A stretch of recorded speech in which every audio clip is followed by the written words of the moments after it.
Chapter 338. Rest of the mongrel's caster remained silent for a while, then calmly looked up at the furiously pulsating radiance of the Crimson Terror's light. Finally, he lowered his head and exhaled through gritted teeth. "Out of my way, Sonny." Sonny blinked a couple of times, then said in a humorless tone, "Or what?" The legacy grimaced and stared at him darkly, his face full of resentment. "I am so tired of you and your insolence. Why must you always ruin everything? Why can't you just know your place?" Summoning his beautiful giant, Castor shook his head and said, "Stay out of this if you value your life. This is the last chance I am going to give you." Sonny did not move, watching the young man silently. There was nothing but darkness in the eyes of the disturbing black mask. A few moments later, his voice resounded from behind it, strangely hollow. "Know my place? What is my place in your eyes, Castor?" The legacy smiled slightly and then said naturally, as though stating a fact, "Out of the sight of those better than you with the rest of the mongrels. What else?" Sonny shifted slightly. When he spoke, his tone was unexpectedly carefree and friendly. Not exactly what I expected to hear. Well, never mind. Before we do this, though, can I ask you one question?" Castor snarled. "Sure, go ahead." This was something that had been pressing on Sonny's mind for a long time. "Why do you want to kill Nephi's? What is so important that you are even willing to risk your life?" The legacy looked at him with heavy eyes. After a few moments, he said in a strange tone, "This is not something that you, scum, will ever understand. Survival is all you creatures care about. Duty, loyalty, honor. Those are the words the likes of you know nothing about. So I will put it in a way that will be easy even for you to comprehend." He pierced him with an intense gaze and said, each word falling like an avalanche, "The immortal flame must be destroyed." And then, his voice ringing with profound inevitability, Castor added, "This is the will of the sovereigns." Sonny stared at him for a bit, engrossed in the solemn atmosphere of this proclamation. A few seconds later, in a sincerely confused tone, he asked, "Us who?" Castor's eyes widened. He looked at Sonny with a dumbfounded expression, then shook his head in disbelief. "Wait, you really don't know? She didn't tell you anything?" Sonny scratched the back of his head. "Of course she did. Actually, I know exactly what you're talking about. I've been told everything. No one knows more than me on this topic, really." The legacy stared at him for a few moments, then suddenly threw his head back and laughed out loud. "Mongrel, you don't even know who you serve. You don't even know who rules the world you live in. Why am I even wasting my breath talking to a worm like you?" Sonny tilted his head, then said in a reproachful tone, "Ouch, that stings." Castor smiled darkly, then raised his sword. "Enough of this. I'm done trying to reason with you, fool. I have allowed you to skulk in the shadows, playing your vulgar games for long enough. I only permitted you to live because there was no reason to get rid of you. What do you think that you can defeat me? That your little schemes and secrets will give you a chance against a true legacy? Sorry to disappoint, but I figured them out a long time ago." Sonny remained silent for a bit, and then asked in an indifferent tone, "Oh yeah, do tell. What are my secrets exactly?" The legacy grinned. "You hide your strength and pretend to be weak. You go around telling ridiculous tales, making everyone think that you are a lunatic. At first, I thought that you have lost your mind, too. But once I started paying attention, it was so obvious. The constant misdirections, the obnoxious bragging that no sane person would ever believe, the crazy act. This is your flaw, isn't it?" As Sonny tensed, Castor smiled triumphantly and said, "You are compelled to lie against your will. Did you really think that no one would see the pattern? You even bribed that idle friend of yours to try and mislead everyone. A pathetic attempt. Were you expecting that anyone would buy it?" Sonny stared at him for a few moments, and then exploded with laughter. Ah, crap, you got me. Yes, you are right. This is my flaw. What sane person would go around telling such outrageous lies? Then he pierced Castor with a murderous gaze and said, "Sadly, it seems that I am at a disadvantage in that regard. It is such a shame that I have no idea what your flaw is, huh? That I haven't figured it out a long time ago, too." Castor looked at him, a corner of his mouth turning downward. In the light of the memory lantern, he looked handsome and confident. Mature. There was a short beard on his face, and a few gray hairs in his luscious mane. Hidden behind the mask, Sonny smiled. "It is so sad that I don't know that your powerful, incredible, amazing aspect ability shortens your lifespan every time you use it, and that you reverse its effect on your body with a charm memory in the shape of a sandglass. Ah, if only I was more observant. Too bad I am not." The legacy stared at him with a dark expression, his face slowly turning pale. After a while, he uttered, "It doesn't matter. After I fulfill my duty and return to the real world, the awakening will allow me to take back the years that had been stolen from me, while you, rat, will stay in this cursed place foe." Before he was done talking, a heavy triangular blade suddenly flew into his face. As a hint of outrage gleamed in Castor's eyes, he easily swatted the kunai away and turned into a blur, lunging at Sonny with astonishing speed. Invisible to a human eye, the string of the prowling thorn was wrapped around two coral outcroppings, drawn across the wide route right ahead of him, and the proud legacy was about to. A green light flashed through the air, and Sonny felt his wrist jerk back, the tension of the string suddenly gone. CR. A fraction of a second later, Castor was upon him, fast, too fast. Castor was moving with astonishing speed, his figure turning into a blur. His flaw was a cruel one, but the power of the aspect ability he possessed was also incredible. In fact, Sonny had never met anyone with an ability as powerful as this, with the exception of himself and Nephi's. Even the greatest warriors on the Forgotten Shore would have had no chance against it. Gemma, Effie, Sation, all of them would have been easily killed by the deadly scion of the Han Li clan. Perhaps only Hyras could have fought him to a draw. But even then, Sonny wasn't sure. Not only did Castor possess a terrifying ability, but he was also one of the most skilled swordsmen of their generation. He also had a whole arsenal of memories hidden away inside his soul. Surely, he had a way to fight while blinded. That's why Sonny did not waste any time trying to destroy the memory lantern illuminating their surroundings. Instead, he just trusted his sword and met Castor's attack with his own.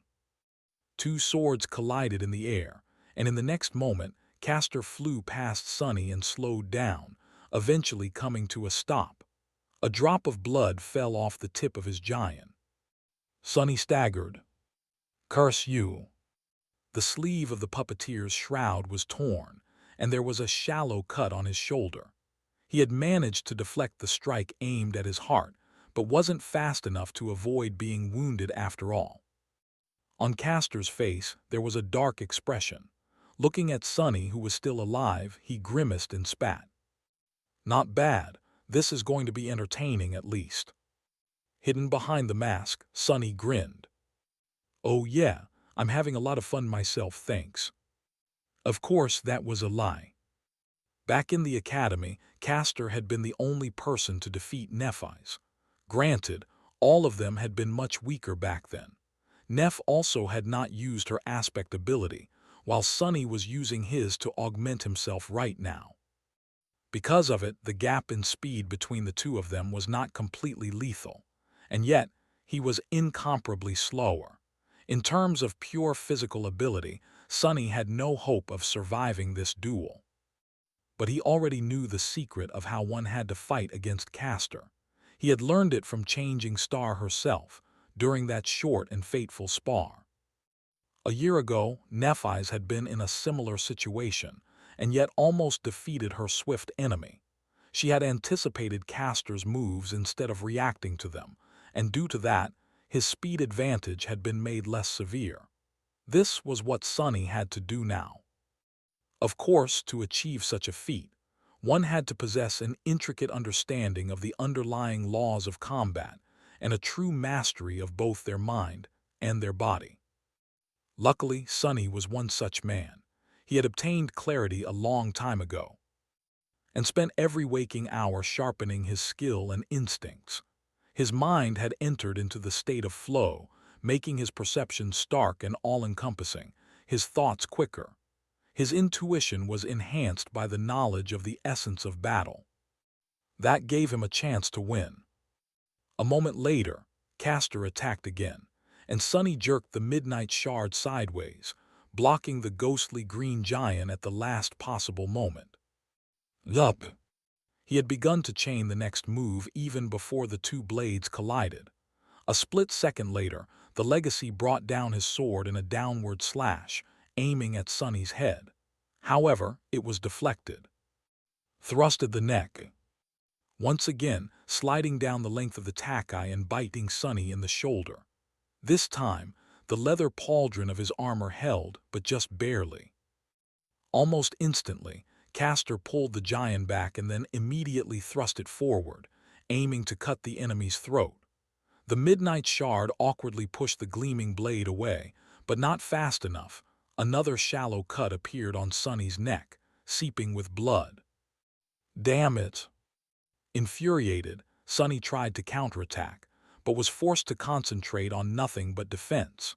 Dozens of strikes rained on him in a span of a couple of seconds, filling the echoing expanse of the Crimson Spire with the clangor of steel. More and more cuts appeared on his body. None of them were too deep or dangerous, but that didn't make them less painful. No matter how cunning and perfect Sonny's movements were, he couldn't make up for his lack of speed completely. Months of training, hundreds of battles, countless hours spent gaining insight into the inner workings of swordsmanship.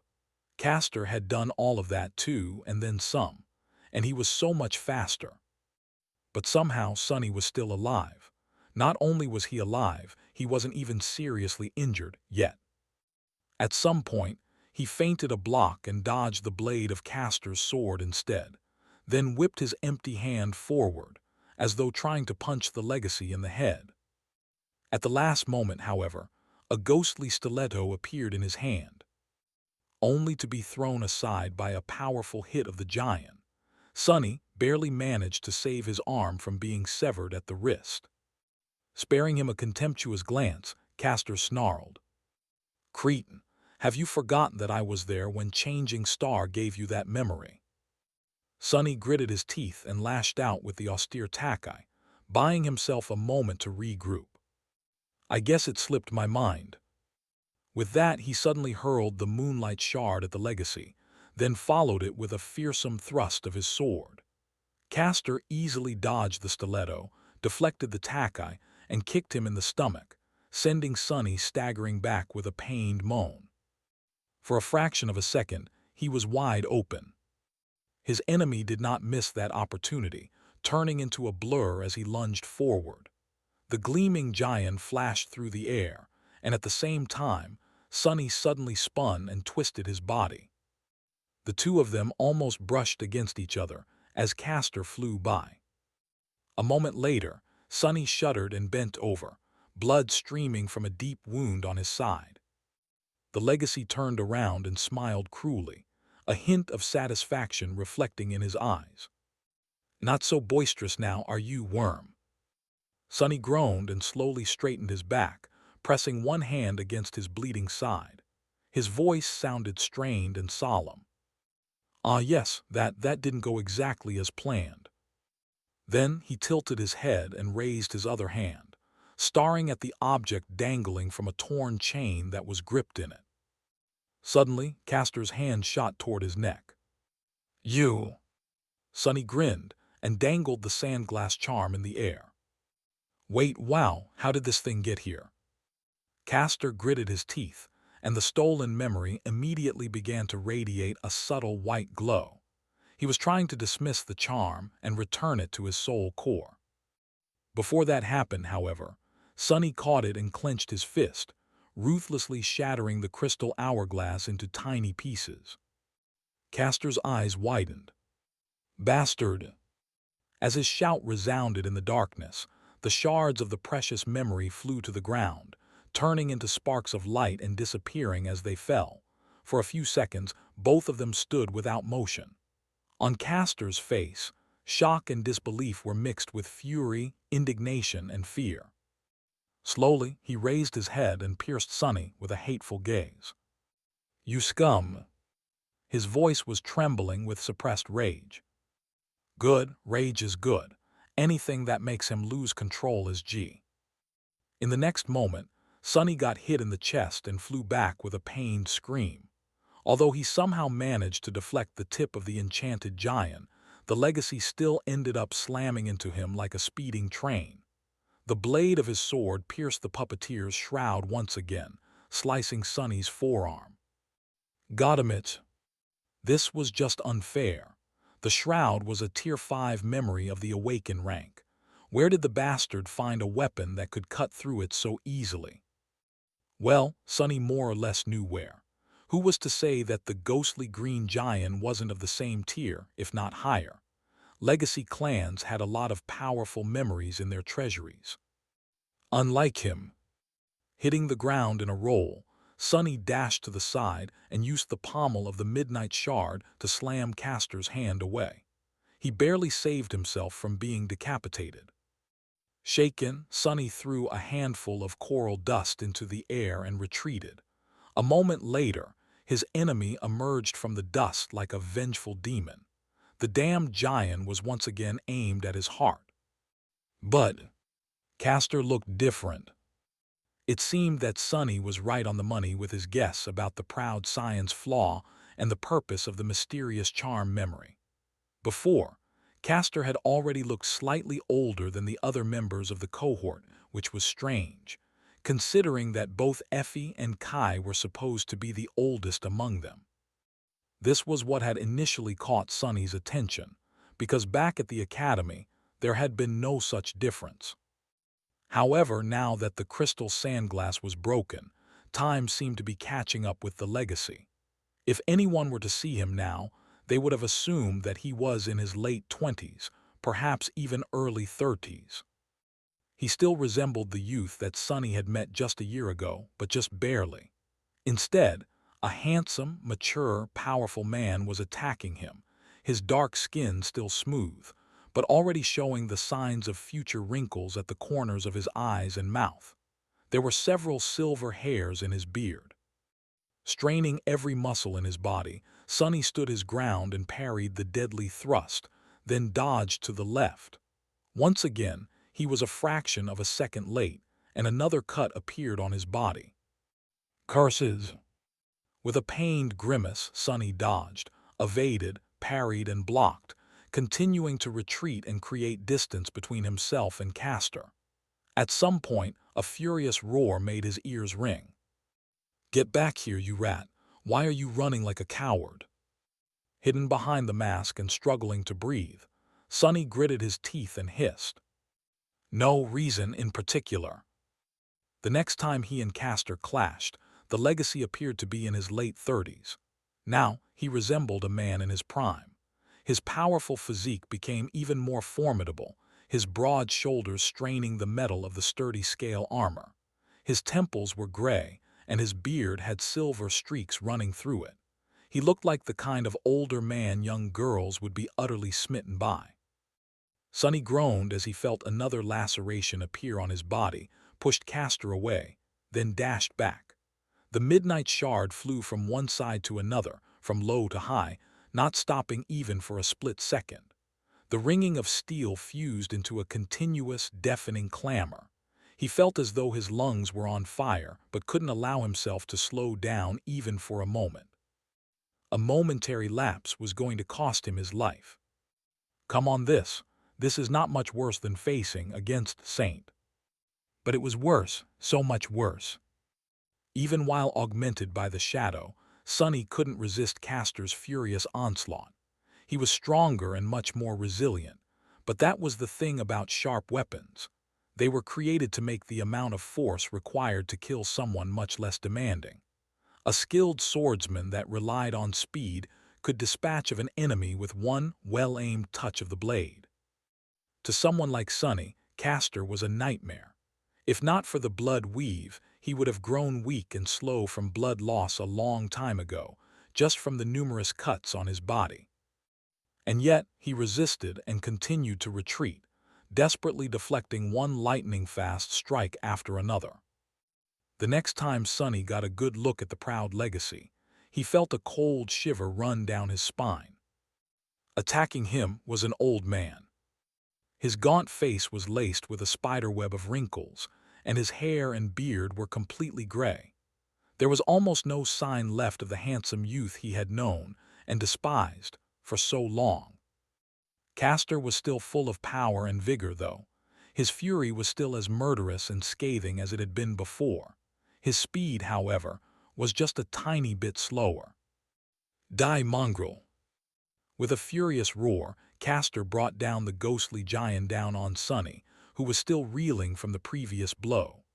Desperate, Sonny raised his takai into an awkward semblance of a block. When their swords collided, the midnight shard flew aside and almost slid from his hands. What's worse, Sonny lost his balance and fell backward, landing on the ground in a heap. As a cruel smile appeared on the old man's weathered face, he lunged forward to finish the defenseless enemy. But at the last second, a calm voice resounded from behind his back. The voice he hated but knew so well. Standing somewhere behind him, Nephi's ordered in a tone that denied refusal. Back! Castor's eyes widened. With an expression of utter terror, he spun around and raised his sword, ready to finally face the person he had dreaded and wanted to kill for so long. However, when he did, he saw nothing but emptiness. There was no one behind him, just a simple rock laying on the ground. As Castor watched in confusion, his thoughts slowed due to the debilitating effect of age. The rock shouted in Changing Star's voice, "Hide in the shadows." Almost immediately, the proud scion's pupils narrowed. With a dark grimace, he spun back, moving his sword into a defensive position. He was just a fraction of a second late. Without making any sound, the tip of the midnight shard pierced his scale armor, his flesh. And then his heart. Staring at the stunned face of the feeble old man in front of him, Sonny scowled and sighed. Castor looked down at the blade protruding from his chest and the blood streaming from beneath, then weakly grabbed the takai with his hand. A pained, resentful grimace contorted his pale, wrinkled face. Straining to raise his head, he looked Sonny in the eyes and whispered, You have no honor." Sonny stared at the dying old man with pity, then looked away. There is honor indeed. Honor is not just a word powerful scumbags invented to make young fools like you die for them and kill for them. It's not a chain that they wrapped around your neck to make you a slave. Castor looked at him for a few moments, trying to say something, but then slowly fell to his knees. In the sudden silence, the voice of the spell whispered, "You have slain a dormant human, Hanley Castor." Your shadow grows stronger. Standing above Castor's corpse, Sonny tilted his head slightly. Despite his expectations, there was not a lot of joy in his heart. Instead, defeating the powerful scion of a true legacy clan left him feeling somber and a little bitter. There was, however, a sense of, if not validation, then at least vindication. It was as though some profound need in his soul was finally satisfied, making it more solid. Steady. With a pained groan, Sonny took a step back, turned around and dismissed the weaver's mask. He was in better shape than he had expected to be. Countless cuts on his body were painful, but not dangerous. Blood weave was diligently doing its job, preventing him from losing too much of the precious red liquid. The cuts were already starting to scab over and close. The only serious wound was the gash on his side, but it too had already stopped bleeding. Very soon it was going to start healing too. Until then, it was not going to hinder his movements a lot, as long as Sonny was ready to endure a bit of suffering. After a year on the forgotten shore, dealing with pain was one of his best trained skills. "I've been through worse, much worse. This is nothing." Then another thought entered his mind. That shadow fragment, it should have brought me to 1,000 right. A moment later, he realized that his whole being was somehow weird. It felt as though there was intense heat in his chest, slowly growing more and more scalding.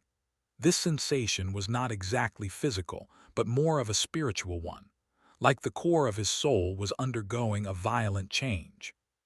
With a mix of anticipation and dread, Sonny concentrated on this feeling. Here we go. What was going to happen to him? Suddenly, he heard the voice of the spell again. In the eerie expanse of the Crimson Spire, where ancient darkness fused with otherworldly light, it sounded solemn and almost triumphant. "Your shadow is overflowing with power." Sonny listened tensely, trying to guess what was it going to say next. "Your shadow is taking shape." In the next moment, he staggered and fell to his knees. His eyes widened and lost focus. The heat that was building up in Sonny's soul had reached a critical point and then exploded. It felt as though his core was being torn apart, drowning him with intense, indescribable pain. Disoriented and frightened, he tried to scream, but no sound came out of his mouth. Something was emerging from within his soul, ripping it into shreds. Sonny knew that he couldn't stop that process, and so all he could do was endure. As Sonny convulsed on the ground, the spell whispered, "Your shadow is complete." And then something strange happened. The spell was about to say something else, but then the entire Crimson Spire suddenly shuddered. This quake was much stronger than all the previous ones, making it feel as though the gargantuan structure was about to topple. Sonny heard the deafening sound of breaking stone. Almost at the same time, he was suddenly enveloped in absolute darkness, all light disappearing from the echoing interior of the ancient tower. And the spell abruptly fell quiet, its last proclamation left unsaid. The pain tearing his soul apart was also gone. It didn't feel as though the process was finished, though. It felt as though it was interrupted. "Wow, what is happening?" Confused and disoriented, Sonny looked around. Why was it so dark? Following a premonition, he then raised his head and glanced up. And what? The furious light of the Crimson Terror was gone. As Sonny tried to wrap his head around this fact, two things registered in his mind. The first one was that he felt very strange.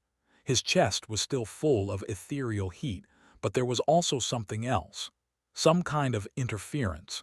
He was having trouble finding words to describe that sensation, but knew that it wasn't harmful, at least not immediately. The second one was that. Crap. The second thing he noticed was that, currently, there were giant slabs of stone plunging down on his head. Picking himself up from the ground, Sonny dashed to the edge of the wide route and jumped off of it. Just a second later, one of the slabs crushed into the coral, turning it into dust. A violent shockwave hit him in the back. The prowling thorn was currently restoring itself in the Soul Sea, its invisible string cut by Castor's enchanted giant. So, for a moment, Sonny found himself in free fall. Then, the transparent blur of the dark wing finally weaved itself from sparks of light on his back and allowed him to glide forward, following the momentum of the jump. As he reached the wall of the spire, another deafening crash resounded from behind. Looking up and at the descending mass of broken stone, Sonny thrust the moonlight shard forward. The tip of the ascended memory easily sunk into the ancient granite, giving him purchase. Hanging on it, he pressed himself against the cold stones and gritted his teeth, waiting for the avalanche of debris to pass and praying that nothing hits him. A few moments later, the spire shuddered again, and then grew still. Somewhere down below, destruction was still raining on the interior of the spire, but this high, it was relatively quiet. Sunny opened his eyes. He was still alive. The dome of the crimson spire seemed to be broken, letting in beautiful sunshine. The darkness was not as impenetrable now, suffused with that light. Dust particles floated in the air, sparkling like tiny diamonds. Sunlight, sunlight. Panicking, Sunny looked around, searching for shelter, but then noticed that his shadow was utterly calm. Unlike before, when his soul was being destroyed by the artificial sun, it wasn't doing anything. It did seem a bit confused, though. What the hell is going on?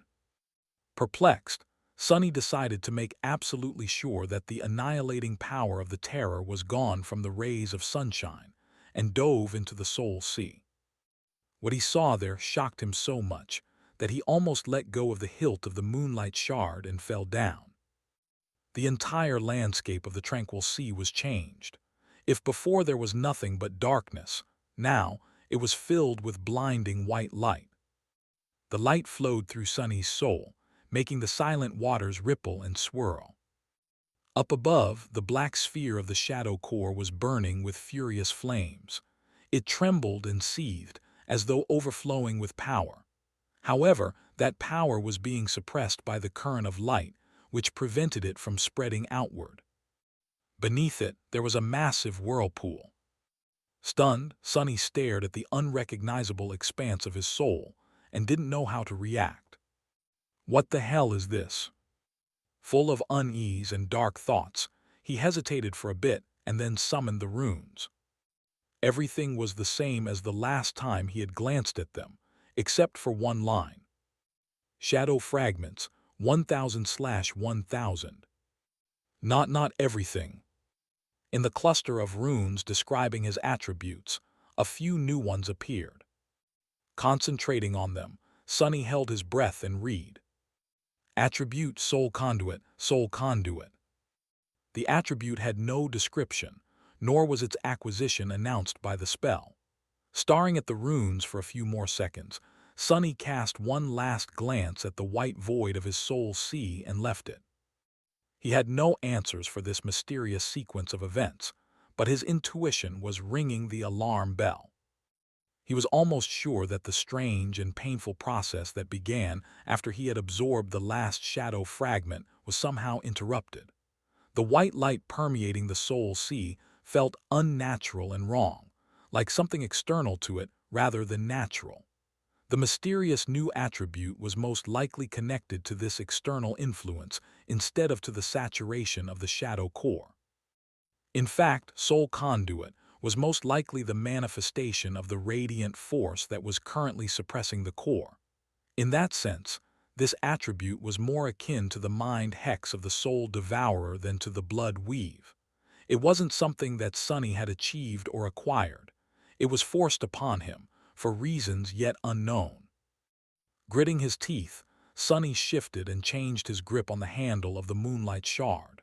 Then, he summoned the ordinary rock and immediately dismissed it. Finally, he ordered the shadow to wrap itself around his body, then shift to the ghostly stiletto and back. At least the new attribute did not seem to be directly harmful. Sunny was still in control of his body and mind, as well as having full access to his memories and shadow control. All it seemed to be affecting was the shadow core itself, preventing it from achieving whatever it was that had failed to happen. At least for now, but how long would that safety last?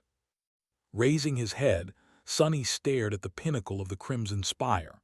Something unexplainable had transpired there, causing this strange turn of events. Why was he trying to guess, if all the answers were most likely waiting for him up above? To his side, a massive slab of stone had lodged itself between stumps of broken coral roots. More debris piled on top of it at steep angles, forming a twisting path to the distant sunlight. Pushing himself off the wall of the tower, Sunny glided forward and landed on the inclined stone surface. Then, he lingered for a few moments and began climbing up. The higher he ascended, the more sunshine surrounded him. Eventually, the whole tower was filled with nothing but stark beams of light and deep, dark shadows. The world was black and white, as though no other color was allowed into this solemn space. After a while, Sunny approached the broken dome of the Crimson Spire. There a vast hall was hidden in the darkness, both its floor and roof now shattered, letting in the brightness of the sun. With a deep sigh, Sunny reached with his hands and pulled himself into the hall. He was now at the very pinnacle of the Crimson Spire, in the lair of the terror of the Forgotten Shore. At the very tip of the ancient tower, there was once a vast and beautiful chamber. It seemed as though it had a large, circular opening in its center, allowing sunlight to easily flow into the gargantuan structure at high noon. Then, however, that opening had become overgrown by crimson coral, and now it was gone. Due to something that had happened during Changing Star's battle against the Terror, the floor of the chamber partially collapsed, bringing the coral down with it. The ceiling was damaged too, although to a lesser extent. Through the chasm in the spire's roof, Sunny could see the boundless white skies and the burning orb of the artificial sun. Lingering at it for a moment, he then lowered his gaze and looked at the chamber itself. The first thing he saw was Nephi's, who was sitting on the floor, staring into the distance. Although her state was not as terrifying as on that terrible night when a dweller of the depths had pulled her beneath the waves of the cursed sea, she did not look too good. The Starlight Legion armor was practically destroyed, revealing gruesome burns and cuts on her ivory skin. Just like then, white flames were seeping out of them instead of blood. These fires seemed strangely weak, though, as though on the verge of being extinguished. They were also failing to mend her mangled flesh. Neff's wounds appeared to be healing, but at a very slow pace, a far cry from the miraculous restoration that Sunny had witnessed so many times in the past. The furious power that had always burned deep within her soul seemed to be finally exhausted. Almost. Following her gaze, Sunny shuddered when he saw the Terror. The creature that had created the Forgotten Shore might have looked as a human once, but now it was like a feverish nightmare. For some reason, Sunny had expected to see the familiar shape of the nameless goddess, whose statue was created in the likeness of the girl that had been made into the vessel of the artificial sun. What met him instead was a giant creature whose body was made out of a perverse fusion of crimson coral and mutilated human flesh. In a sense, it was similar to the crimson golems he had fought at the base of the spire. It was a twisted approximation of a living being, one that radiated a horrifying sense of madness, wrongness, and loss. Instead of a human face, the Terror had hundreds of them, all contorted in expressions of blind agony and suffering. Their mouths were open, as though straining to scream. Their eyes were empty wells of pure darkness. At least now they were. When the Terror was alive, they must have shone with blinding, annihilating light. And it was unmistakably dead. The harrowing creature was sprawled on the floor, its limbs unmoving, its body fractured almost in half. The edges of the terrible wound were burned and melted, leaving no doubt that it was dealt by Changing Star's incandescent silver blade. How is this possible? Stunned, Sunny stared at the vanquished Terror, failing to comprehend what he saw. How could Neff kill a fallen Terror? No matter how powerful she was still a sleeper. Even with the tremendous augmentation of the Dawn Shard, she should not have been capable of slaying something this powerful. Something was very wrong here. This doesn't make sense. But then again, this wouldn't be the first Terror Nephi's had slain. Changing Star had killed one in her first nightmare, too, earning her that name. Still, there was a vast difference between a dormant human killing an awakened Terror and a fallen one. One feat was impossible, the other was simply unthinkable. Turning to her, Sunny hesitated and then said in disbelief, You actually killed it." Neff flinched, as though noticing his presence for the first time. Then she slowly turned her head and looked at him with empty, lost eyes. Only after a few seconds, a hint of recognition appeared in them. She remained silent for a while, and then said in a hollow voice, "Sonny, you are finally here." He hesitated for a few moments, not sure how to answer. As seconds passed by, the silence between them grew tense, full of untold meaning. Finally, Nephi's blinked and looked away, staring at the corpse of the Crimson Terror, her sword hand trembling slightly. "Killed it, yes, I did. Got lucky, I guess." After a while, she added in a quiet voice, "It was just a fake star in the end." Sonny smiled slightly, but his eyes remained cold. "Lucky? I know a thing or two about being lucky, Neph. A creature like this would not have died just because of bad luck." She remained silent for a bit, then sighed and looked down. It was evolving, trying to become a titan. The burden of transformation made it vulnerable. I just happened to attack while the terror was at its weakest. That's why it died. Evolving into a titan. Noticing a surprised expression on his face, Changing Star grimaced and pointed to the artificial sun. "Have you not thought about what we have done?" Sonny looked up at the radiant sphere of light and frowned. In all the chaos, he had indeed forgotten to consider the full scale of what had transpired after the battle, as well as the reasons for and consequences of it. Come to think of it, why would the light of the artificial sun destroy the souls of every living creature it touched? It had not been like this before the fall of the ancient civilization, for many generations at least. But then the vessel had become corrupted and turned into a nightmare creature, the Terror, and at the same time, the seals imprisoning the curse of the all-consuming darkness had been destroyed, letting it free. So, in fact, the corrupted sun had never existed without the dark sea keeping it company. Until today. Sonny had always thought that the sun was restraining the dark sea. Could it be that it had always been restrained by the darkness as well? And when he banished the ancient curse and locked it underground, the sun was finally liberated from its shackles. That's why its light suddenly changed, turning into the annihilating white radiance. It had become free to do whatever it wanted. But there was something else. As his eyes widened, Nephi's nodded. Yes, the artificial sun does not just illuminate the vicinity of the Crimson Spire. It illuminates the whole of the Forgotten Shore. Its light reaches everywhere. So, as we were fighting our way through the tower, most of the living creatures on the Forgotten Shore had been wiped out.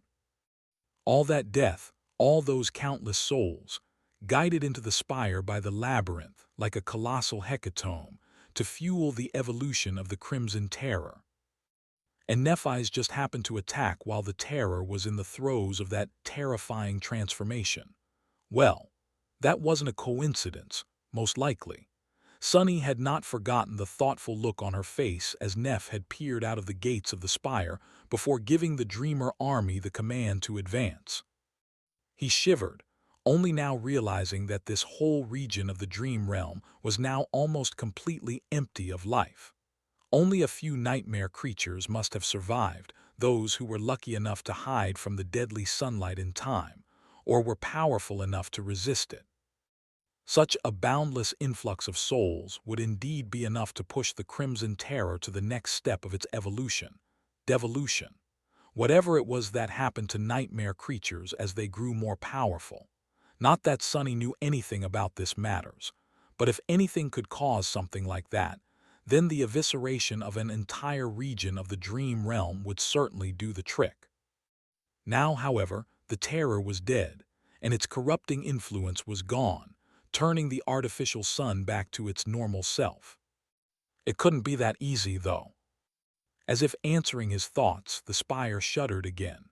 Another slab of stone broke off from the floor of the chamber and plunged down. Suddenly, the light of the sun grew a little bit dimmer. Looking up, Sonny noticed that the artificial sun looked not as bright as it had just a few minutes ago. It was as though it was slowly dying. Was it dying? There was no vessel to channel soul essence into its furnace anymore after all. Interrupting his thoughts, Nephi suddenly spoke, her voice hoarse and tired. What happened to the others? Sunny shifted and looked down through the chasm in the chamber's floor. Far below, he could see the vast balcony and the shimmering ring of the gateway on it. Somehow, its shine seemed weaker. The balcony, however, was empty. There were no humans there, and even the coral golems lay unmoving, their semblance of life snuffed out when the terror died. Everyone has escaped. Neff sighed slowly, as if with relief. After a long pause, she moved slightly and asked, "What about Castor?" Sunny glanced at her and shrugged. When he spoke, his voice was cold and indifferent. "I killed him." Changing Star remained silent for a long time. Then she whispered, seemingly addressing no one. "So that's why." Suddenly, a bitter laugh escaped from her lips.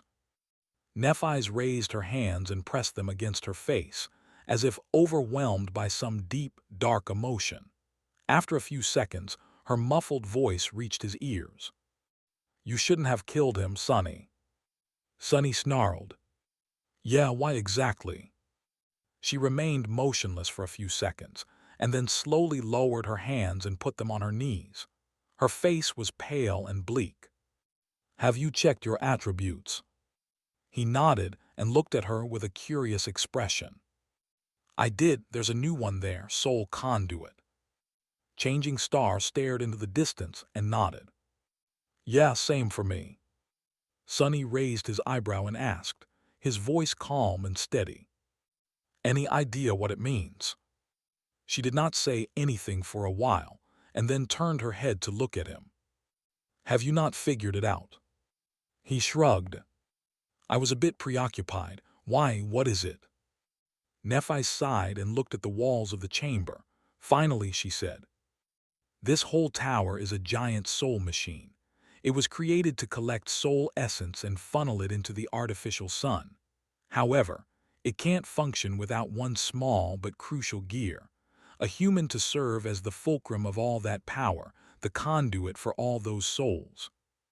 And then in a much quieter voice she added, "In the vessel."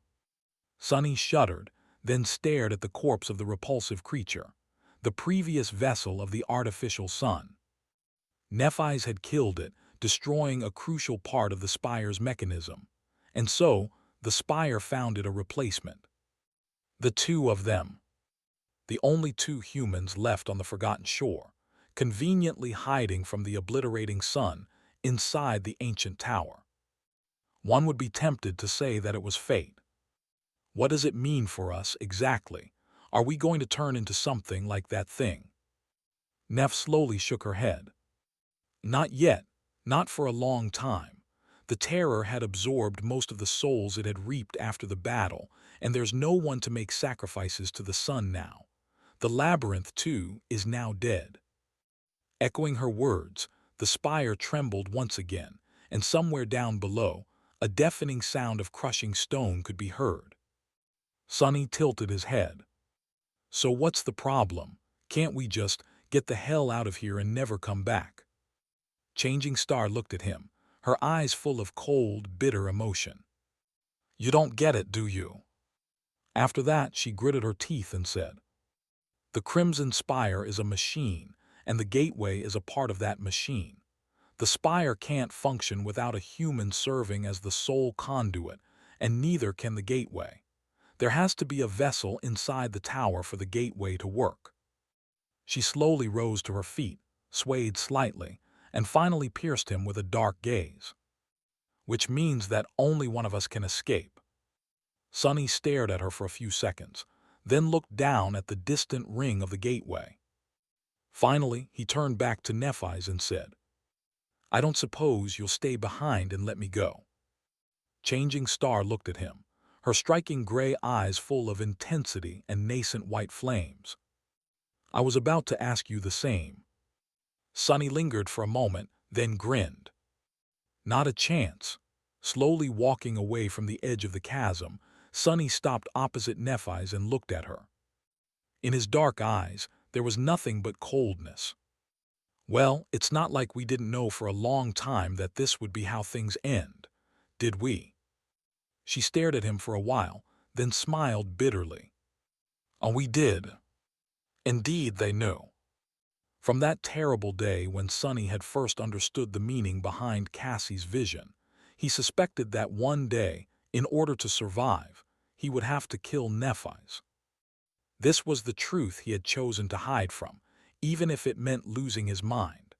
The final and most unbearable reason for why he had spent months alone in the dark city, hunting monsters and slowly turning into one of them. How does one come to terms with the knowledge that, one day, they will have to kill the person they care for the most? Knowledge, indeed, was the heaviest thing in the world. Back at the beginning of it all, far away from the dark city, before they had even known that the Crimson Spire existed, Cassie had shared with them a terrible vision. She said, "At first I saw a boundless darkness locked behind 7 seals. Something vast was churning in the darkness. I felt like if I directly saw it, I would lose my mind. As I watched, terrified, the seals broke one after another until only one remained. And then that seal broke too." The first part of her vision described the day when the vessel of the artificial sun had gone mad, and the curse of the all-consuming darkness had escaped the prison created for it by the 7 ancient heroes. I saw the human castle again, only this time it was at night. There was a lonely star burning in the black skies, and under its light the castle was suddenly consumed by fire, with rivers of blood flowing down its halls. I saw a corpse in a golden armor sitting on a throne, a woman with a bronze spear drowning in a tide of monsters, an archer trying to pierce the falling sky with his arrows. The lonely star shining in the black skies was Nephis, the herald of ruinous change, who had drowned the halls of the bright castle in blood to become its ruler, and then watched as it burned to the ground.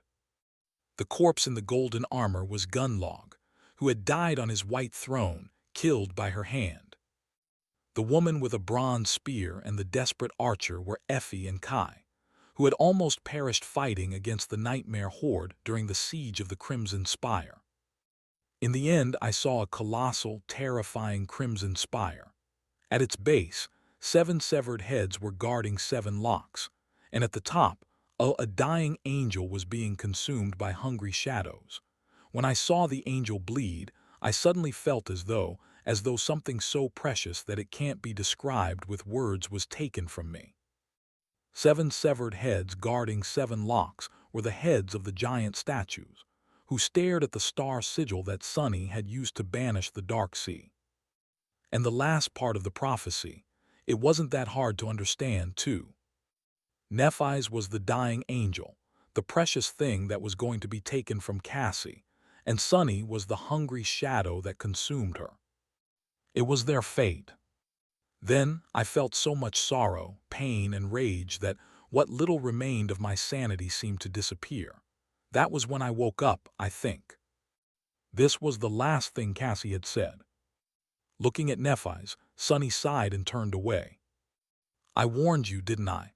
I told you that this story won't have a happy ending, that there will be only sorrow, pain, and rage. Do you remember what you answered me?" These were the words he said on the day Neph had asked him to join her expedition. Back then, his suspicion that they would inevitably end up as enemies had already grown, becoming almost a certainty. Almost, that cursed word. This was the word that had given him hope, no matter how small, hope that he was wrong.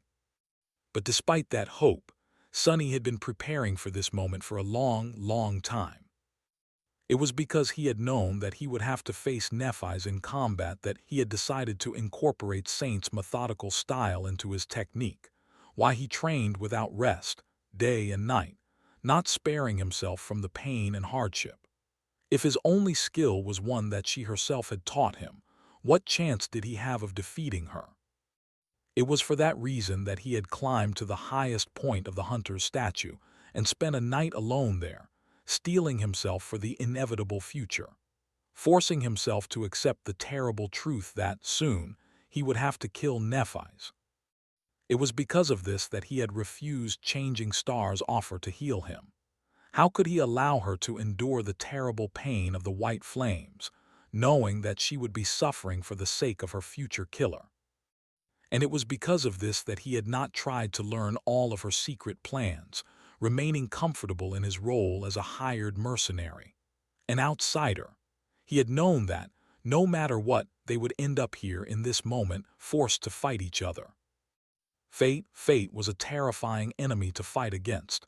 He knew it better than most. Fate always won in the end. Defeating it was almost impossible. Shifting slightly, Nephi's looked at him and answered, her voice strangely wistful. Life is not a story. It only ends when you die. Sunny smiled. So, are you ready to die? As white sparks ignited in the depths of Changing Star's eyes, she answered with another question. What about you? Instead of answering, Sunny summoned the Midnight Shard and raised it, assuming a battle stance. Opposite of him, Nephi's did the same, her silver sword weaving itself from blinding light. Of course, neither of them planned to kill the other. They needed the other to remain alive, at least until the victor passed through the gateway. How long would the loser survive after that, though?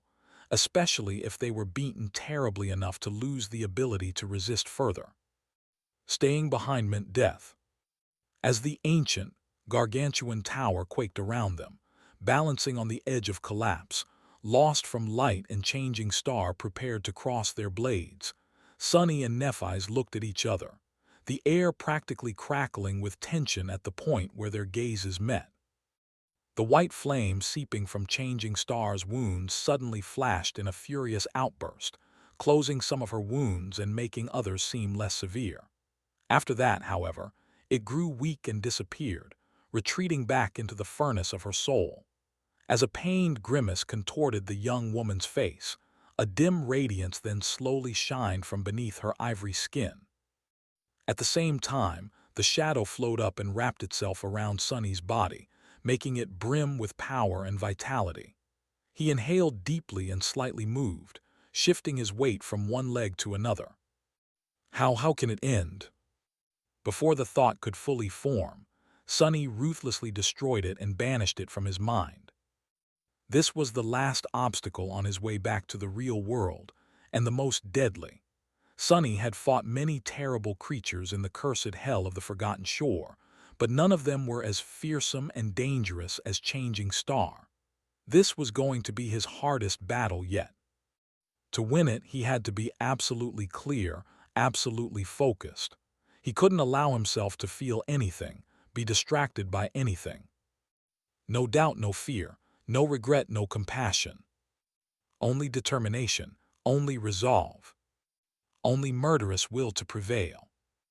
As dust particles shined in the beams of white light that fell through the broken roof of the ancient chamber, as stark shadows swelled with dark anticipation, Nephi's brought the pommel of her sword to her shoulder. White flames ignited in her eyes. And then suddenly she lunged forward. Fast, but not fast enough to not give Sunny enough time to react. Raising the Midnight Shard, he dashed forward to block her furious assault, and shuddered, the force of the impact sending a shock through his entire body. It felt as though his sword had collided with a mountain. Their blades got entangled for a moment and then separated. Almost immediately, the silver longsword lashed out again, appearing from an unexpected direction. And then again, and again, and again. Sunny feverishly defended, chaining blocks and deflections into one uninterrupted sequence of swift moves. Despite his best efforts, he reeled slightly after each strike. It was as though he was being hit by a hurricane of adamantine sledgehammers, each hit making his bones tremble and groan. How is she that strong? How was Nephi so strong? How was she so fast? How was she so resilient? It didn't make sense. By now, Sunny had fully saturated his core, bringing him to the pinnacle of what a human of his rank could achieve in terms of physical ability. His power was further doubled by the augmentation of the shadow, making him more akin to one of the awakened than to a mere sleeper. No dormant human should have been able to match his power in every regard. And yet Changing Star did. More than that, she was more powerful than him, tremendously so. She was more like a nightmare creature than a human. Her movements were fast as lightning, her strength was terrifying, and her technique was flawless, leaving him no chance to exploit even the smallest of mistakes. No sleeper should have been that powerful. It was simply impossible. And yet somehow it wasn't. Impossible, impossible. Deflecting another blow, Sonny gritted his teeth and dashed to the side, hopping to exploit the momentary opening in his enemy's defense. However, he was met by the ruthless flash of the silver blade instead. The opening was just a ruse, one which almost cost him his hand. Something is very wrong here. Either the augmentation of the white flame was much more powerful than that of his shadow, or something else was at play. However, Sonny didn't think that the radiance emanating from Neff's skin was stronger than his own physical enhancement. From what he had observed during her battle against Gunlog, it was roughly the same or only slightly more forceful. It shouldn't have given her this big of an advantage, especially in its seemingly exhausted state. Somehow, Nephi's had grown much stronger between then and now. But how? At least the silver sword was not burning with the annihilating, incandescent light. If it was, the midnight shard might have already been, if not destroyed, then at least severely damaged.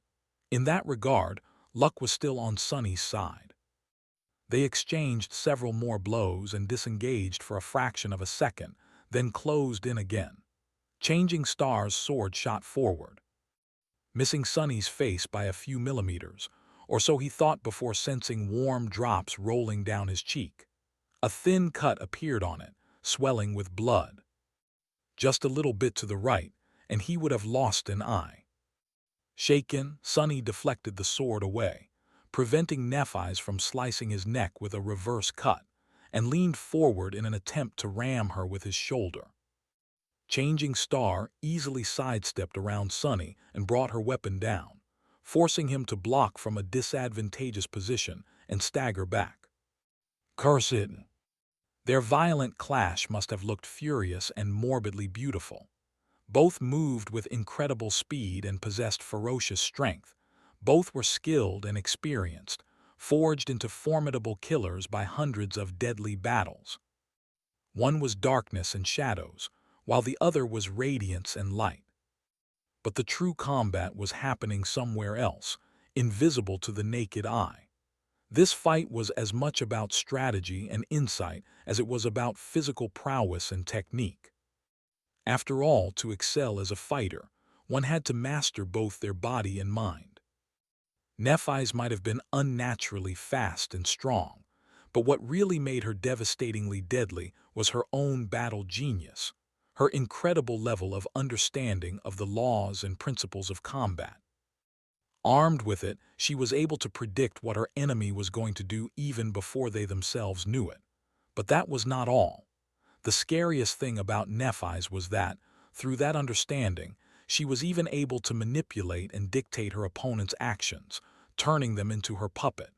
She was in absolute control of the flow of combat.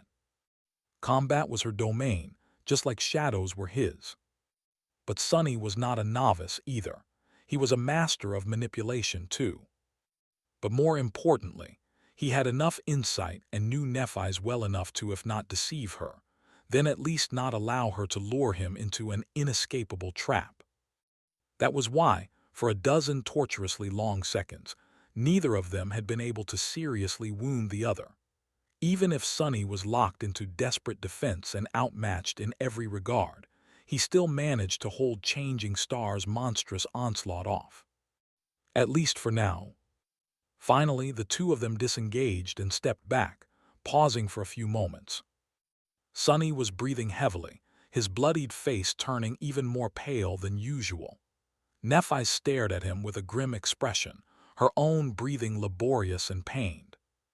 If this was a cliché drama at that point, they would have exchanged words, expressing their resolve and determination, admiring their enemy or humiliating them with disparaging insults, showcasing their fearlessness by making a carefree joke. But it was not. Everything that could have been said had been said already. There was no way back. All that remained was violence. Looking at Nephi's, Sunny suppressed a devious smile. Something had changed about the proud daughter of the immortal Flame clan, something that he had been waiting for from the start of their vicious battle. The wounds that had been partially closed by the white flame were beginning to seep blood again. And as they did, the blood blossom charm hanging on a thread tied around his neck finally rose from its slumber, filling the midnight shard with boundless hunger. Enhanced by the blood blossom, the austere Takai suddenly felt lighter in his hands, full of cold, frightening determination. It was almost as though it had a mind of its own now, a mind focused on one goal: to find the enemy and get a taste of their blood. Finally, a moment later, Nephi's attacked again, her beautiful face cold and indifferent like an alabaster mask. Only the flames in her eyes moved, burning furiously, white as the empty void of the godless heavens above their heads. Sunny gritted his teeth and moved to meet her. Their blades clashed once again. Just like before, he was shaken by the force of the impact. Only now, he had managed to intercept her strike a fraction of a second faster.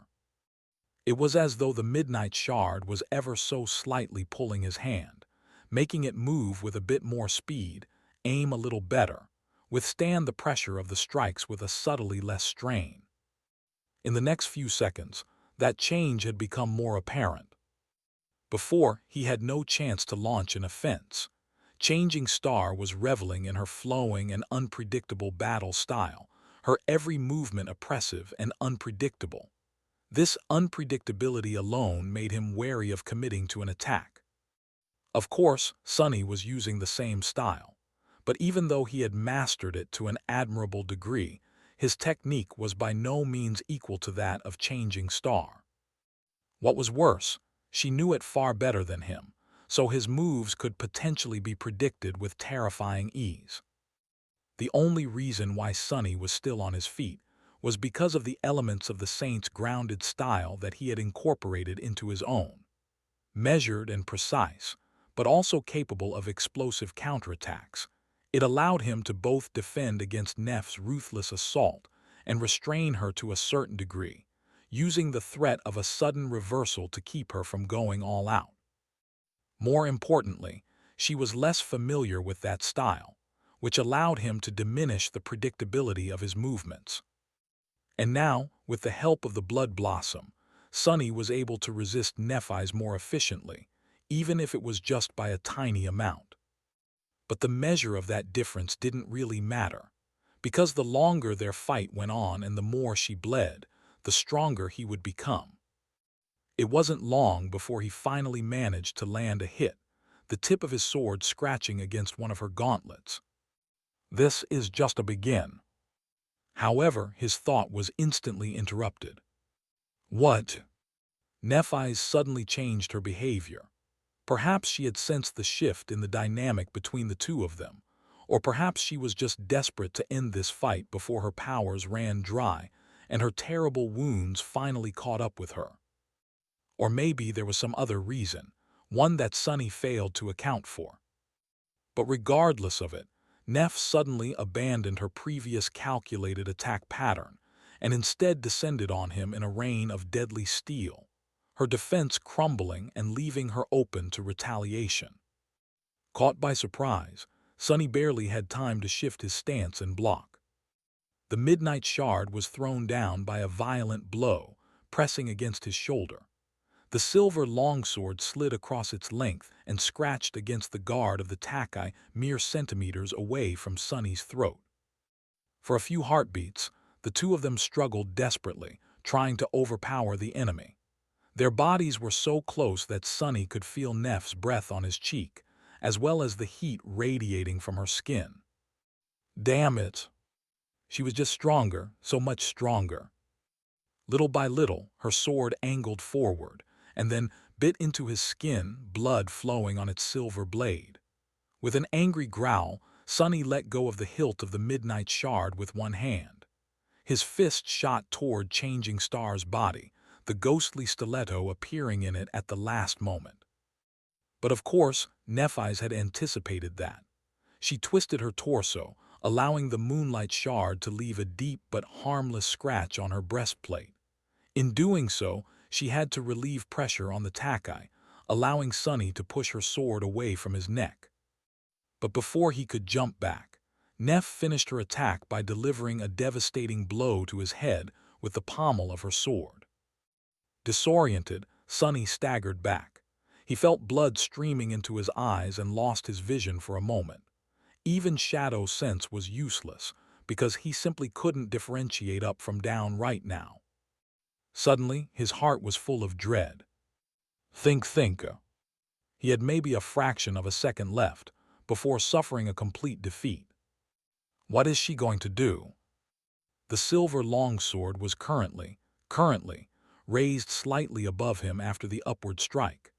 The fastest way to finish the fight would be to bring it down, possibly with its flat on his head, or with its edge on his shoulder, thus severing one of his arms. Yes, the second option was the easiest to execute and the most advantageous. But it was Nephi's he was thinking about. What would she do? Faced with the choice of protecting his head or his shoulder, Sunny instinctively threw the midnight shard up to block a vertical blow aimed at his skull. His body moved on its own, following the memory of countless hours of training. Thanks to that, he was able to perform the block even in this stunned state. His judgment was correct. The takai collided against Changing Star's sword and was thrown aside, but thanks to that, the strike missed his head completely. Instead, it fell on his clavicle and bit deep into his flesh, scraping against bone. Sunny's world exploded with pain. But instead of letting it overpower him, he leaned forward and caught Neph's hand in a trap, entangling it with his own. Then he drove the midnight shard forward and felt it pierce soft flesh. Nephi shrieked, her voice full of agony and shock. Then she pushed him away. Sunny fell to the ground. Damn, this hurts. Regaining some semblance of control over his mind, he raised a hand and wiped the blood away from his eyes. Then, he rose to his knees and looked in the direction where Nephi's had been. She was standing a few meters away, leaning on her sword for support. There was a deep gash in her abdomen, just below the lower edge of the fractured breastplate of the Starlight Legion armor, and a grimace of pain on her face. Blood was flowing from the wound he had caused her like a crimson stream. Their eyes met for a moment, and then Sunny lowered his gaze at the austere takai that lay on the floor between them. In all the mayhem, he had lost his sword. Both of them froze for a second. Then, ignoring the terrible pain pulsating in his wounded shoulder, Sunny lunged forward and grabbed the hilt of the midnight shard. At the same time, Changing Star rushed forward, raising her sword. However, neither of them got a chance to deliver a strike. Because right at that moment, the Crimson Spire shuddered once again, this time much more terribly than before. And in a deafening thunder of breaking stone, the floor beneath their feet suddenly shattered and collapsed into the darkness, pulling them down with it. Sunny fell down in a rain of broken stone, the floor beneath his feet suddenly crumbling like shattered glass. The Crimson Spire shuddered and moaned, like a giant creature convulsing in the throes of death. The light of the artificial sun grew dim and weak, causing another tremor to run through the ancient tower, wide cracks appearing on its granite walls. Sunny had banished the darkness that devoured the forgotten shore every night, and Nephi's had killed the vessel of the sun that rose above it every day. Together, they had brought destruction to this cursed land. Today was the end of days for the forgotten shore, one that the two of them had ushered in. And one of them was going to have to endure the fallout of this cataclysmic change. Surrounded by a rain of falling shards of stone, Changing Star twisted and somehow managed to aim her sword in Sunny's direction. Even more miraculously, he managed to intercept it with his own. Both were thrown away from each other, the transparent wings weaving themselves behind their backs. For a couple of seconds, Sunny felt his body plunging down into the darkness. Then, finally, the dark wing fully manifested and turned into a blur, supporting his weight. Dodging a massive slab of granite that threatened to crush him, Sunny used it as a step and propelled himself through the air. The midnight shard flashed, aiming at Changing Star's wings, but was blocked by the blade of the silver longsword. As the debris fell down, two human figures collided against each other and spun in the air. With nothing to serve as a support, the only chance they had to exert any force was to use the body of the enemy as one. Their bodies entangled, almost as if they were lovers. But in reality, of course, the purpose of this intimate closeness was not love, it was violence. Grabbing Nephis with one hand and using his legs to trap hers, Sunny twisted his torso and delivered a devastating blow with his forehead, feeling the brittle bones of her nose shatter under his strike. But at the same time, her armored fist crashed into his side, aimed cruelly at the half-closed wound left behind by Castor. Sunny screamed. In the next second, her other fist slammed into his face. Augmented by the weight of the silver sword, that blow caused Sunny to lose himself for a short moment. When he came to his senses, the first thing he saw was a massive slab of granite falling on them from above. Feeling blood stream down his face, and from the newly opened wound on his side, Sunny bent his knee, and then used Neff's body to push himself away. The two of them flew in opposite directions, narrowly avoiding being crushed by the enormous piece of stone. Gliding with the help of their enchanted cloaks, Sunny and Nephis circled around each other, moving down in a wide spiral. Both were too preoccupied with dodging the falling pieces of stone to launch another attack, even if they wished to. Around them, the Crimson Spire was quaking and convulsing, more and more cracks appearing on its walls, whole layers of stone separating from them and plunging down. It felt as though the ancient structure would not be able to hold on for much longer. Above them, the dying sun was growing weaker with each minute.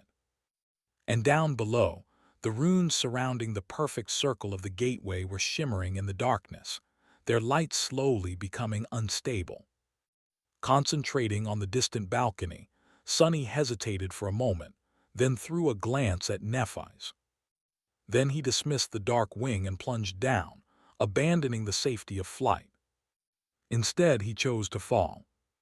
With air whistling in his ears, Sunny plummeted through the darkness, approaching the vast balcony with terrible speed. Deadly speed. He had to calculate everything perfectly. When the gateway was close enough to discern separate runes shining in a circle around it, he summoned the enchanted cloak again. As the memory began to weave itself into existence, Sunny continued to fall, the stone balcony growing closer and closer. A second later, it was already close enough to see the shapes of the dead coral golems in the darkness. A second more, and a bestial fear took hold of his heart. He was about to die, to splatter on the ground like a crushed bug. Almost at the last moment, the dark wing finally came into existence. Immediately, Sunny activated the enchantment and tried to turn his vertical fall into a horizontal glide. As inertia pulled him down with dreadful speed, he cut a smooth arc in the air and hit the stone surface of the balcony, turning the violent impact into a roll. Then, without losing even a moment, he jumped to his feet and ran toward the gateway. Consumed by pain, Sunny limped over the shimmering runes and entered the ring. Almost immediately, a strange feeling overtook him. It was like that strange and indescribable feeling you get a few seconds before realizing that the reality surrounding you is just a dream, and that you are about to wake up. The light of the runes grew stronger. Simultaneously, Sunny's own body began to glow, emanating the same ethereal light. Before that glow had a chance to become bright, though, a shadow fell from above in a deadly rustle of sharp steel. No! Sunny threw his hands up, deflecting the blow of Changing Star's silver sword. Nephis descended upon him like an avenging angel, the fierce white flames burning in her eyes with frightening intensity. As soon as her feet touched the stone inside the iron ring, the shimmering runes blinked and disappeared. Both conduits were cut off from the Crimson Spire, thus breaking the flow of soul energy. Without it, the gateway could not function. Only if one of them was thrown outside would the runes ignite once again. Sonny gritted his teeth and thrust his sword forward, hopping to get Nephis before she had time to regain her balance. But she was too fast, too cunning. Before he could even get close to piercing her flesh, Changing Star was already moving, trapping his blade under her own and throwing it aside. Sonny rammed into her, throwing all of his weight into one devastating blow. At the same time, he felt cold steel brushing against his ribs, causing more blood to stream down. The two of them collided with frightening force and fell out of the iron ring of the gateway, rolling down the steps of the dais. As soon as the first of them crossed the circle of runes, they shimmered and shined once again. Sonny fell on the cold stones and remained laying there, consumed by pain and exhaustion. A low, tortured moan escaped from his lips. Something was broken inside of him. He felt weak and cold. He didn't want to stand up. "I'm not done yet, I'm not." Sonny lay on the ground, gulping air like a dying fish. It felt as though he was drowning. His body was a map of pain. He couldn't even remember how many injuries he had received. There was the gash in his side left by Castor's giant, the gruesome wound that almost severed his clavicle, the long cut across his ribs, and many smaller ones. But he was still alive. He was still able to fight. He was still not willing to give up. All around him, the Crimson Spire was trembling and groaning, slowly starting to collapse. Gritting his teeth, Sonny tiredly pushed himself off the ground. His body protested, but he forced it into silence and slowly rose to his feet. The blade of the midnight shard scraped against the stones as he pulled it up. Nephis was doing the same. The young woman stood up and staggered, then regained her balance and grew still. Her posture was slumped, with one hand pressed tightly against the deep wound on her abdomen. Changing Star looked weak and beaten, her fearsome presence diminished. Her face was pale, bloodied, and grim, contorted by a grimace of suffering. The radiance emanating from her skin was barely noticeable. Only her eyes, which burned with dimming white flames, were still the same, striking, cold, and full of unshakable resolve. Both of them were washed in the ethereal light of the gateway. Looking at Neff through that light, Sonny slowly inhaled and said in a hoarse voice, "Let's finish this." She stared at him for a few moments, then grinned. Her teeth were painted red by blood. In the next moment, Nephis raised her sword and dashed forward, sending a cloud of dust into the air with the push of her feet. They clashed beneath the dais of the gateway, their swords whistling through the air like hungry fiends. The clangor of steel drowned the thunder of breaking stone, resounding in the darkness of the Crimson Spire once again. Both Sonny and Nephis were gruesomely wounded, but neither allowed their agony and pain to make them weaker. Instead, they fought with ruthless ferociousness, throwing everything they had left at the enemy, not holding anything back. Now that Changing Star was bleeding heavily, the blood blossom hanging on Sonny's neck entered a state of frenzy. At times, it felt as though his sword moved on its own, helping him strike faster, harder, with deadlier precision. He had never been as powerful as he was now. And yet it was not enough. Nephis was still too much for him to handle. She was still too strong, too fast, too overwhelming. She was more like a monster than a human. A demon of silver steel, wreathed in pale white flames. Sonny managed to add several deep cuts to her harrowing collection of injuries, but the damage he received in return was twice as terrible. His left arm was slowly growing numb, weakening his grip on the hilt of the midnight shard. His lungs were burning, and it was getting harder and harder to inhale. With each breath, a wet, disturbing sound fell from his lips. His eyes were burning, too, his vision becoming blurry because of all the blood streaming into them. He had to rely on shadow sense a lot to make up for this debilitating affliction. I can't go on like this. He had to think of something devious and smart, something that would work. But for the first time, Sonny's bag of tricks was empty. No matter how much he thought, he couldn't imagine anything that would defeat Nephis. She knew him too well, better than anyone in the entire world. 2 worlds even. And yet, Sonny felt that he had no chance of victory if everything continued as it had. He was already just one step away from death. And so, he did the one thing he could think of. A desperate gamble with little chance of success. Summoning all of his remaining strength and resilience, he forced his perception to shift and started weaving the strange, taxing movements of the incomplete shadow dance into his technique. He allowed his mind to become formless and shapeless, and then aimed it at Changing Star, trying to mimic her incredible battle art to the smallest detail, and use it as a weapon to destroy her. After all, if not Neph, then who could he ever imitate? He was the person who knew her best in the world, too. He was her companion, friend, and pupil. He was already practically her shadow, her compliant little helper, caught in the net of her schemes, in her insane, insatiable desire, and incapable of breaking free, not only because there was no other choice, but also because he didn't really want to be apart from her. He knew her flowing, deadly battle style better than anyone except for Nephis herself.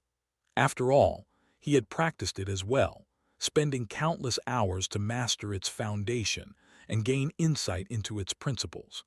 From repeating the same downward/hundreds of thousands of times to this terrible battle, he had never stopped learning from her.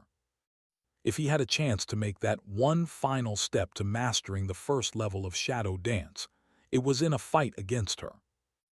And so Sonny fought, summoning the memory of the beautiful slave girl dancing with her 7 shadows. He strained his already failing body to its limit, past the limit, trying to force it to perfectly reflect Changing Star's deadly grace and fearsome elegance. Put under that strain, his body began to collapse.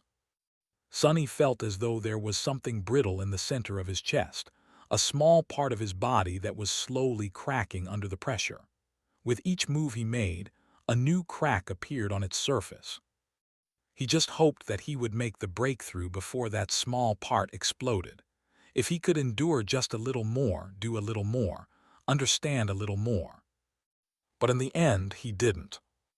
After another strange and excruciating move, one that somehow felt different from all the rest, the delicate thing in his chest suddenly shuddered and broke.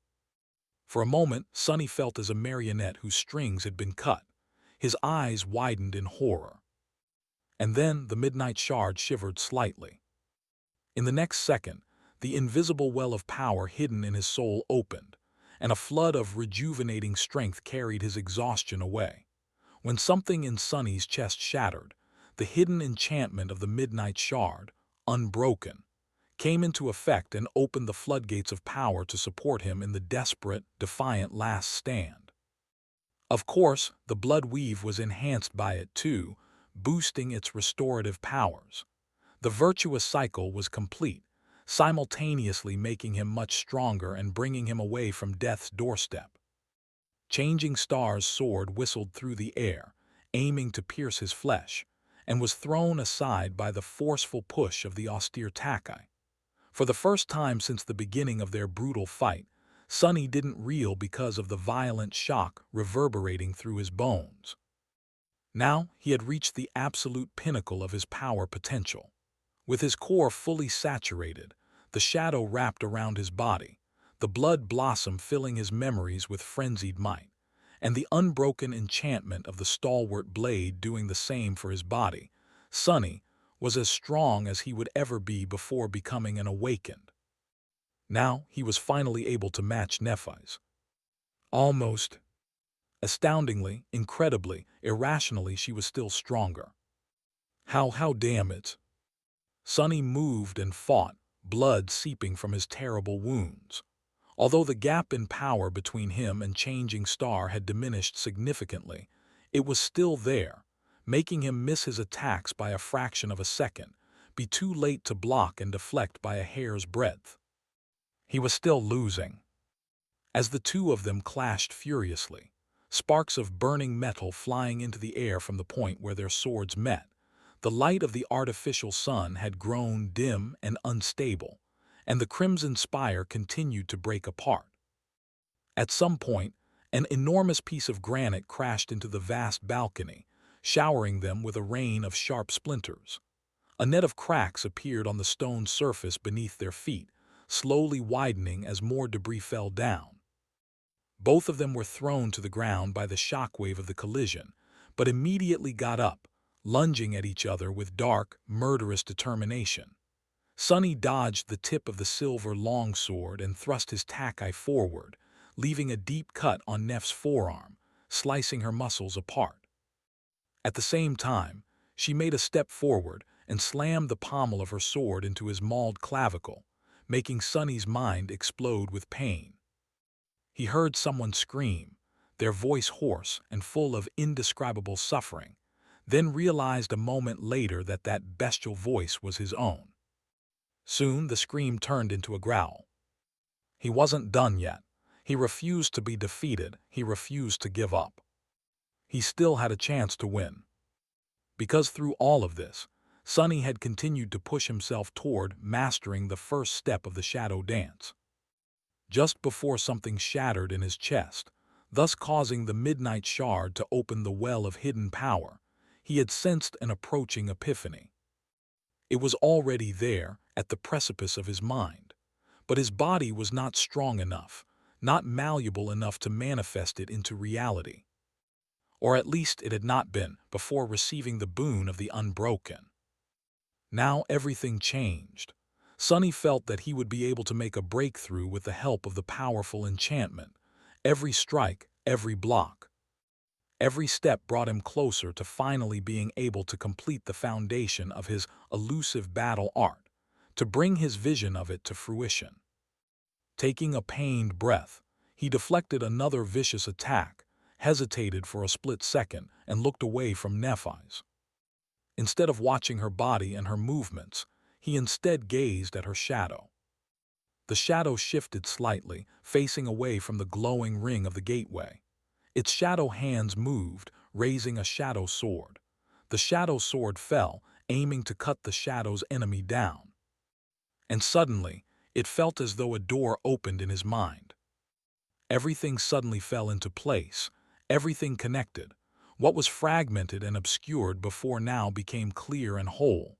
It was complete. Before Neff's sword could reach him, Sonny evaded it with a slight shift and raised the midnight shard. A moment later, he delivered an identical strike, forcing her to retreat.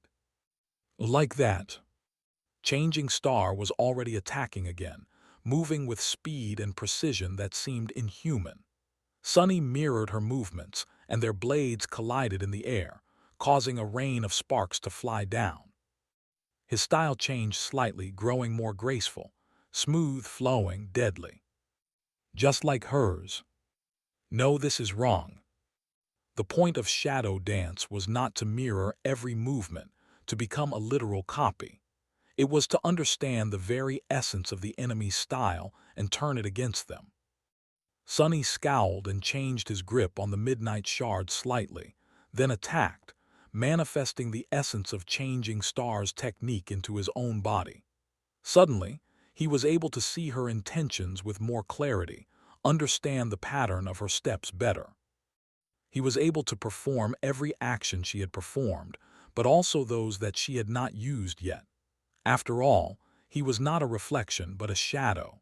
He wasn't replicating Changing Star's movements. Instead, he was replicating Changing Star herself. The very heart of her battle technique. Neff's eyes widened when she felt the sudden change in his style. When they clashed again, Sunny seemed to be able to mirror her every move, throwing the flow of combat into a violent turmoil. His movements were sharper, faster, filled with more meaningful intent. Her attacks slowed down for a few moments, then grew even more violent and ferocious. Only now they seemed to be less measured, less controlled.